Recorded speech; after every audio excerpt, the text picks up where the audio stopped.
Imagine करते हैं कि आज आपकी पूरी टीम आपको छोड़ छाड़ के चली गई। हम्म। बॉयकॉट तरुण सर हो गया। ठीक है। बॉयकॉट। हम्म। हाँ, बॉयकॉट तरुण सर हो गया। ठीक है। तो उस केस में जब पूरी टीम छोड़ के चली गई, तो आप क्या करेंगे फिर? नहीं, बॉयकॉट तरुण हो गया या इतना फिर मेहनत किया, इतना या साल से। या बॉयकॉट फॉरएवर हो गया। हाँ, कुछ भी हो गया, पूरी टीम ही नहीं है, आप अकेले हो। ठीक हम्म। है। तो उस केस में आप फिर क्या करोगे? क्या आपका थॉट प्रोसेस होगा?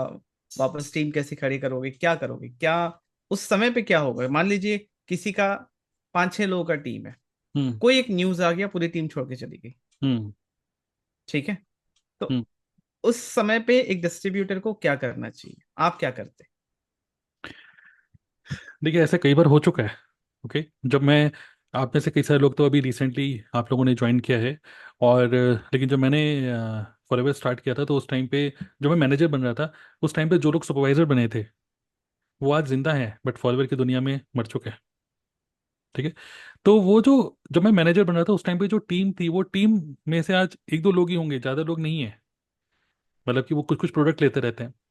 तो देखिए, we need to understand this is the nature of our business, network marketing. और ये मुझे भी नहीं पता था, लेकिन अगेन जो मेरे जो मेंटर हैं एरिक वोरी, उनसे ही मैंने सीखा। उन्होंने एक बहुत बड़ी ट्रेनिंग बताया था कि इमेजिन करो एक प्लेन उड़ रहा है, उसमें पूरी आपकी डाउनलाइन बैठी है, वो प्लेन क्रैश हो जाए तो क्या करोगे। ठीक है। तो उन्होंने भी ये बोला कि ये जो क्रैशेज है ना, ये आपके नेटवर्क मार्केटिंग की लाइफ में हर एक दो साल के बाद आ सकते हैं। और खासकर जब नए नए स्टार्ट करते हो तो उस टाइम पे ज़्यादा, जब आपका कुछ इन्फ्लुएंस भी नहीं है। कई बार क्या होता है, जब आपके इन्फ्लुएंस हो जाता है और आपकी टीम में कुछ लीडर्स बन जाते हैं तो ये थोड़ा सा कम होने लग जाता है। लेकिन जब आपकी टीम में कुछ अच्छे लीडर्स भी नहीं है और आपका भी कुछ खास इन्फ्लुएंस नहीं है, तो उस टाइम पे हर एक दो साल के बाद आप देखेंगे आपकी टीम बनी टूटी, बनी टूटी, बनी टूटी। और जब टूटती है तो जो बंदा नेगेटिव होता है वो बाकी लोगों को भी खींच के चले जाता है कि चलो कहीं और चलते हैं, यहाँ कुछ नहीं रखा, प्रोडक्ट महंगा है, विदेशी कंपनी है, जो भी एक्स वाई जेड। ठीक है। सो यूट्यूब से बड़ा लेट रिजल्ट आता है।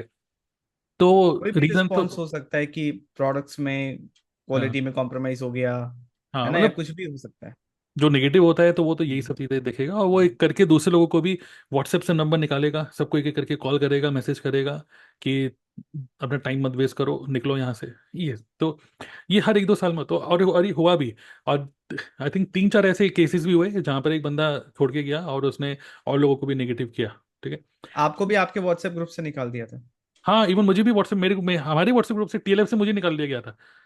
क्योंकि वो बंदा जब उसने व्हाट्सएप ग्रुप में कुछ डाला नेगेटिव, उसने हम सबको निकाल दिया और खुद भी निकल के चला गया। ठीक है। तो ये सब है। तो सबसे पहले तो ये है कि देखिए, ऑब्वियसली एक इमोशनल लेवल पे तो डाउन होते ही है। इमोशनल लेवल पे कि यार इतनी मेहनत से मैं बिजनेस बिल्ड कर रहा हूँ, इतनी मेहनत से इन लोगों को सिखाया समझाया और फिर एकदम से ऐसा हो रहा है कि लोग छोड़ के जा रहे हैं, ये सब तो पूरी मेहनत ऐसा लगता है कि जीरो हो गई, है ना। लेकिन यहाँ पर एक एक और बात करते हैं कि हम जैसे कहते हैं ना कि हम फॉरएवर कर क्यों रहे हैं। मतलब एक सोचो कि आपकी जर्नी स्टार्ट कैसे हुई। जब आपने जर्नी स्टार्ट की आप तो बिल्कुल ही जीरो थे, मतलब no correct. Downline, you are the only one. No no downline, कोई डाउनलाइन नहीं था आपका, आप अकेले ही थे। आप ही ने ये पूरा कारवां बनाया और वो कारवां टूट भी गया तो क्या हो गया, फिर बना सकते हो। एक तो ये माइंडसेट है, मतलब एक तो ये एटीट्यूड वाला माइंडसेट कि तुम्हें जाना तो जाओ, कोई बात नहीं, मैं नई टीम खड़ी करूंगा। ठीक है। एक तो ये माइंडसेट है, लेकिन दूसरा ये है कि ऑब्वियसली जब लोग छोड़ के जाएंगे, नेगेटिव इम्पैक्ट और इमोशनली डाउन हो गए, थोड़ा सा डिप्रेस भी हो गए। लेकिन एट द सेम टाइम सारा का सारा खेल यहाँ पे इमोशन मैनेजमेंट का ही है। मैं भी बहुत परेशान हो जाता था जब एक बंदा बहुत नेगेटिव हो गया और बहुत सारे लोगों को नेगेटिव किया। मतलब huge damage, huge huge huge damage. मतलब अच्छे से अच्छे लीडर्स को भी उसने पूरी तरीके से नेगेटिव कर दिया था, बुरी तरीके से। और लोग जो मैं देखता था मीटिंग में आ रहे हैं, उस टाइम 50-60 लोग आते थे, मैं देख रहा हूँ मीटिंग में एक आध हफ्ते के अंदर ही सिर्फ 10 लोग ही हो रह गए थे। वो 50-60 लोग आ रहे थे, अब सिर्फ 10 लोग आ रहे हैं मीटिंग के अंदर, बाकी लोग कहाँ हैं। ना मेरा फोन उठा रहे हैं, ना किसी व्हाट्सएप ग्रुप पर रिप्लाई कर रहे हैं, और ना धीरे करके और बल्कि ग्रुप छोड़ के जा रहे हैं। तो तब मैंने बबल जी से भी डिस्कस करी अपलाइन से, और सोचा मैंने भी, और मतलब एरी गोरी की ट्रेनिंग अटेंड करी, ये सब चीज़ें। और जब मुझे समझ में आया कि दिस इज नेटवर्क मार्केटिंग, यही नेटवर्क मार्केटिंग है। क्योंकि यहाँ पे सबसे बड़ी प्रॉब्लम क्या है, सबसे बड़ा चैलेंज नेटवर्क मार्केटिंग में क्या है कि we are working with volunteers. और यहीं पर ही मुझे एक और बात याद आई सदगुरु की। सदगुरु के भी ईशा फाउंडेशन में जितने भी लोग हैं, जो कुछ भी लोग कुछ भी कर रहे हैं, दे ऑल आर वॉलंटियर्स, उनको किसी को कोई सैलरी नहीं मिल रही। लेकिन वॉलंटियर से भी आप कैसे काम करवा रहे हो बिना paying, without paying to them? That's a skill. लेकिन ये एक होती है स्किल, एक होती है चालाकी। भाई मैं चालाकी से तुम लोगों से काम करवा लेता हूँ, एक तो ये चालाकी नहीं, स्किल। वो स्किल क्या है? स्किल ये है, कोई वॉलंटियर हो चाहे कोई भी पर्सन हो, द पर्सन, कोई पर्सन आपके साथ तभी काम करेगा when there is some benefit for the other person. Then that's why ये जो रिसोर्स एट्रिशन की जो प्रॉब्लम है कि लोग आते हैं बहुत जल्दी छोड़ के चले जाते हैं, और जब छोड़ते हैं तो क्यों ना ऐसा करा जाए, ये बिजनेस का रिस्क है ना, क्यों ना ऐसा करा जाए कि लोगों के लिए छोड़ना मुश्किल कर दिया जाए। और वो मुश्किल कब होगा? सबसे पहला कि उनको कंसिस्टेंट इनकम स्ट्रीम दी जाए, अर्निंग कर पाए वो। और दूसरा, उनके खर्चे को जीरो कर दिया जाए।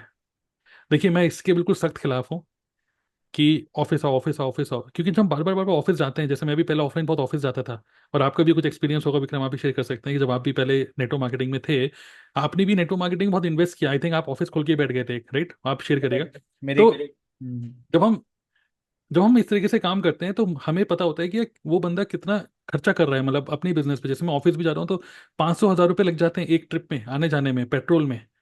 और अगर आप 3 बार एक हफ्ते में जा रहे हो, 3 हज़ार रुपये खर्च कर रहे हो एक हफ्ते के अंदर, तो 10, 12, 13, 15 हज़ार रुपये आप इन्वेस्ट खर्च कर रहे हो मतलब बिजनेस के अंदर, और आ कुछ नहीं रहे।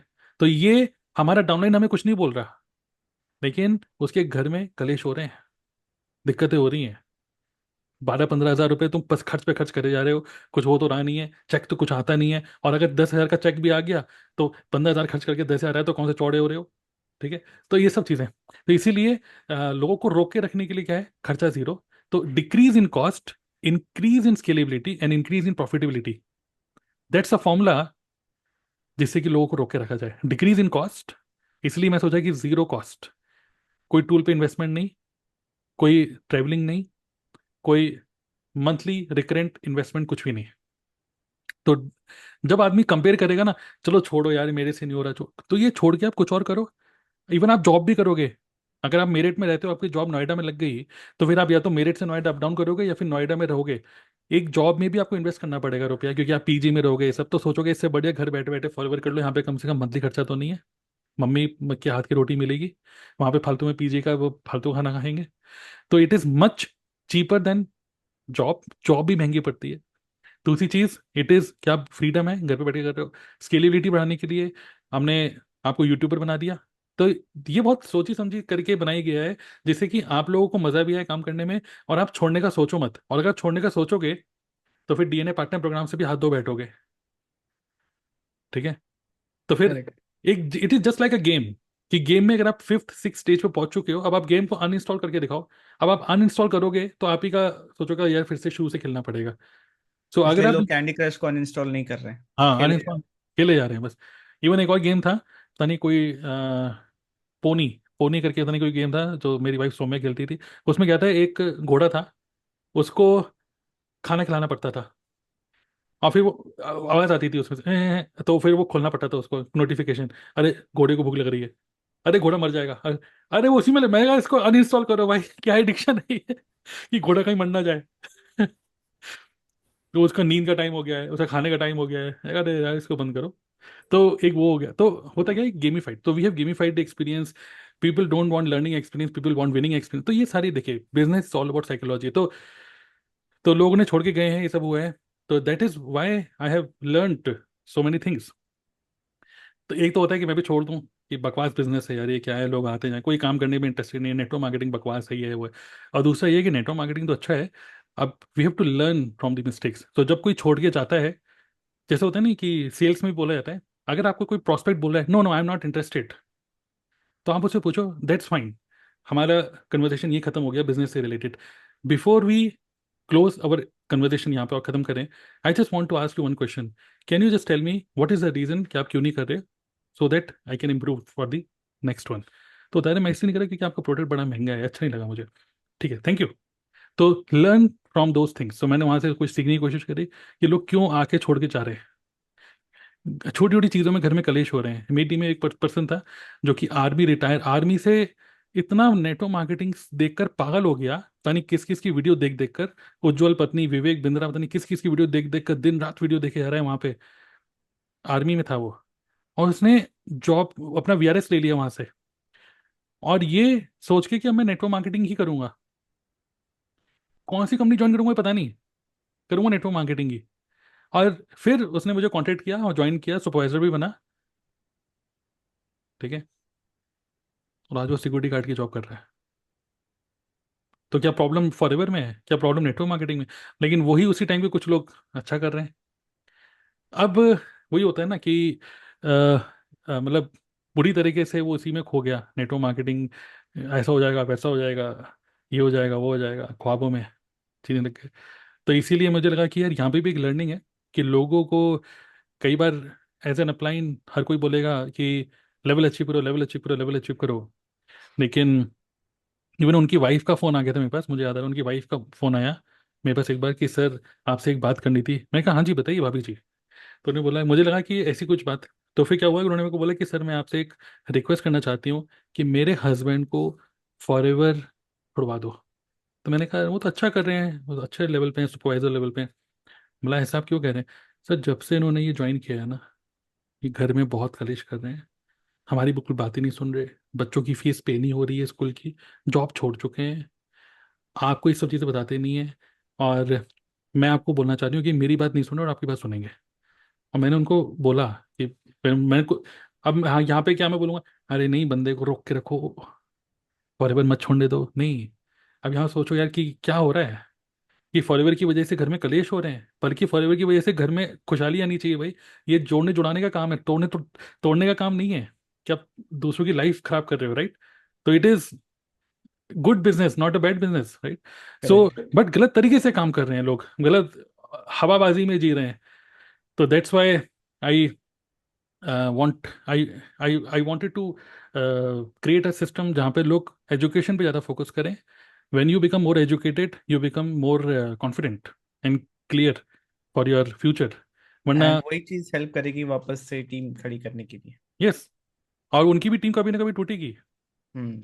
सास भी कभी बहू मतलब की। It is part of business, ये होना ही है। होना ही है, उनके साथ भी होना है, आप सब लोगों के साथ होना है, टीम बनेगी, टूटेगी। हम्म। आपका अच्छे से अच्छा दोस्त भी आपको छोड़ के जाएगा। और आप भी कुछ शेयर करना चाहते हैं, आपके नेटवर्क मार्केटिंग में काफ़ी रुपए लगे हैं, आप बताइए। सर मेरा एक्सपीरियंस ऐसे, जैसे फॉरएवर लिविंग बिजनेस मेरा फर्स्ट कंपनी नहीं था। हम्म। इसके पहले जो कंपनी था, आज मैं करीब 7-8 साल से इस इंडस्ट्री में हूँ। और इससे पहले जो कंपनी था उस बिजनेस को करने के लिए मैंने एक ऑफिस लिया हुआ था, जहाँ पे करीब करीब 10,000 रुपये हर मंथ मेरे को पे करना होता था उस स्पेस के लिए। और उसको सेटअप करने के लिए करीब करीब 1.5 से 2 लाख रुपए मेरे लग गए थे। और मेरे पास ऊपर से 2 लाख के आसपास का स्टॉक था। ठीक है। और ये बोल के मुझे दे दिया गया था कि आप रखिए, घर की बात है, वो अपने पॉइंट से मुझे दे दिया था। और सारे के सारे स्टॉक वहां पे एक्सपायर हो गए और मुझे पता भी नहीं चला। राइट। तो कहने की बात यह है कि घर से निकलना, डेली ऑफिस जाना, ट्रैवलिंग कॉस्ट, आप ऑफिस में सारा दिन भूखे तो नहीं दे सकते, कितना ही खाना ले जाएंगे, एक टाइम का लेके जाएंगे। बट फिर चाय नाश्ता भी रहता है, कुछ ना कुछ तो चलता ही रहता है। मान लीजिए एक आध कस्टमर आ भी गया दिन भर में, ठीक है, वो अपने प्रोडक्ट्स लेने के लिए आया, उस पर भी खर्चा होता है ना। तो मेरा जितना कमाई नहीं था उससे ज्यादा तो खर्चा था। भले ही चेक पे नंबर्स दिख रहे थे, राइट, बट मेरे को पता था इंटरनली मेरे हाथ में तो कुछ बच ही नहीं रहा, मेरे पॉकेट से ही लग रहा है ना। तो फिर भी उस कंडीशन में जहाँ पे दूसरों को बाहर से दिखाते रहे इतने अच्छा लेवल है, इतना अच्छा ये है, इतना अच्छे स्पीकर हैं, राइट, और ऑफिस है अपना, इनका तो बहुत बढ़िया चल रहा होगा, चेक पे नंबर भी दिख रहा है, बट उसके पीछे कितना कॉस्ट जा रहा है वो किसी को नहीं पता, और ना ही हम बता सकते थे, नहीं तो डाउनलाइंस हमारे नेगेटिव हो जाते हैं कि इन्हीं को कुछ नहीं बच रहा तो हमें आगे चल के क्या मिलने वाला है। हम्म। राइट। तो बिल्कुल सही बात है सर, ये बिजनेस ऐसा है क्योंकि इस बिजनेस का ब्यूटी है कि फ्लेक्सिबिलिटी है कि आप अपने हिसाब से काम कर सकते हो। हम उस फ्लेक्सिबिलिटी को अगर खो दें और इन चीज़ों में पड़ जाएं जहाँ पे हमारे खर्चे ज़्यादा है बिजनेस ग्रो करें, कोई भी नॉर्मल इंसान जहाँ पे उसका खर्चा ज़्यादा इनकम से, वो बिजनेस ही छोड़ देगा, हम्म। है ना। तो मुझे मजबूरन छोड़ना पड़ा, है ना। मतलब मैं खुद नहीं समझ पाया, और जब हुआ तो मुझे मजबूरन छोड़ना पड़ा। और उसके बाद फिर मैंने आपको देखा था, इन चीज़ें समझी कि अच्छा इस तरीके से, और उसके बाद कंडीशन भी ये था, अगर आपको याद होगा, कंडीशन भी ये था कि मैं घर से बाहर नहीं निकलूंगा बिजनेस के लिए। हम्म। बहुत सारे लोग आज के डेट पे भी फॉरएवर में मुझे डेली बोलते हैं कि सर आप कोलकाता ऑफिस नहीं आते, आप ये नहीं करते, वो नहीं करते, किसी इवेंट में नहीं जाते हैं, ये नहीं होता। तो मेरा भी स्टार्टिंग से ही है, क्योंकि मैंने सब कुछ करके देखा हुआ है, प्रोडक्ट भी डिलीवर किया हुआ है, प्रोडक्ट का स्टॉक भी रखा हुआ है। ठीक है। उन गलियों में गया हूँ जहाँ पे स्कूटी भी नहीं घुस सकता, ठीक है, वहां पे सेमिनार वेबिनार सब किया हुआ है। उन लोगों से बात करिए जो इंटरेस्टेड है ही नहीं, जिनको पता नहीं कौन कहाँ से उठा के ले आया, और उनको मैं समझा रहा हूँ बिजनेस बिजनेस ये वो, उनके कुछ पल्ले नहीं पड़ रहा। तो वो सब चीज करके देखा हुआ है ना। तो उसके बाद से माइंड से चेंज हुआ कि नहीं, करना है इसको, ऑनलाइन करना है, और 100% ऑनलाइन करना है, और उनसे बात ही नहीं करनी जो इंटरेस्टेड नहीं है।